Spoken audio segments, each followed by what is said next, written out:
বলো, তুমি একটু ভালো করে বলো, তুমি কত টাকা পেতে? এর কার কাছে? কার কাছে? উদয় কি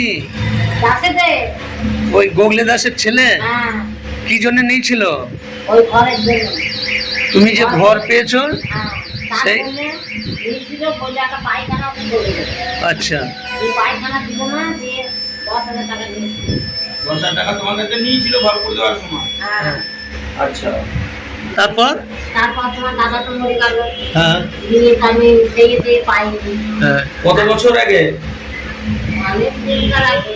তাহলে আজকে টাকা ফেরত পেয়েছো? হ্যাঁ, আজকে টাকা ফেরত পেয়েছো? হ্যাঁ। কত 9-10 বছর পর টাকাটা ফেরত পেলে? কি জন্য, কাদের জন্য ফেরত পেলে? বিজেপির জন্য। আমরা তো মানুষ মাত্র। বিজেপি আজ সরকারে এসেছে, তাই তোমার মতো একটা অসহায় গরিব মানুষের কথা ভেবে টাকাটা তুলে দেখাও, টাকাটা তুলে দেখাও। কত পেয়েছো? টাকাটা কত পেয়েছো? না, আমরা হাত দেবো না। তুমি কোনো কত টাকা পেয়েছো কোনো না। তুমি কত পেয়েছো? ভালো করে বসো।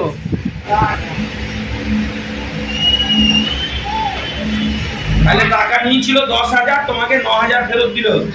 তুমি সন্তুষ্ট তো? হ্যাঁ, আমি কি করবো, পায়ে হাতে ধরতে যাক যাক, ঠিক আছে। আর আমি পারলাম না, কি করবো?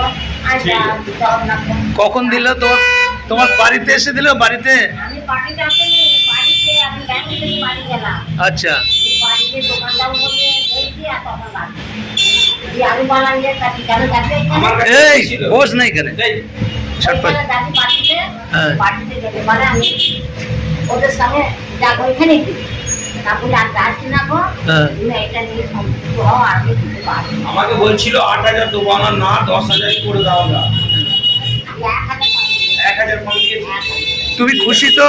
হ্যাঁ, আবার কি করবো? তাহলে এইটা এই টাকাটা তৃণমূলের লোকে নিয়েছিল তো? হ্যাঁ, তৃণমূলের আমলে, হ্যাঁ। বিজেপির আমলে কি বিজেপির লোকরা তোমার ফেরত করিয়ে দিল? হ্যাঁ। তাহলে বিজেপি ভালো কাজ করছে তো?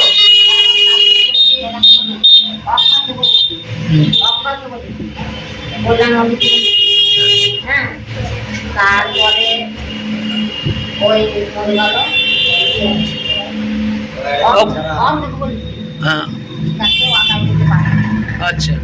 ওরা কেউ তোমার টাকা ফেরত করিয়ে দেয়নি, না।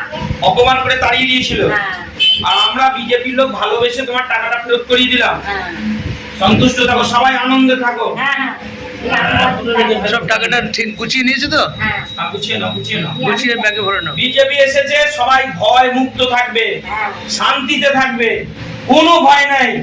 এরকম ধরনের কেউ যদি কোনো লোক তোমাদের প্রতি অবিচার করে, আমাদেরকে বলবে, আমরা তোমাদের জন্য আছি। বিজেপি মানে শান্তির বাতাবরণ বলবে, কোনো অশান্তি চলবে না। যাক, খুব ভালো লাগলো তুমি টাকাটা পেয়েছো। দীর্ঘদিন ধরে আমি বলতে তোমাকে উপেক্ষা করেছে। ঠিক আছে।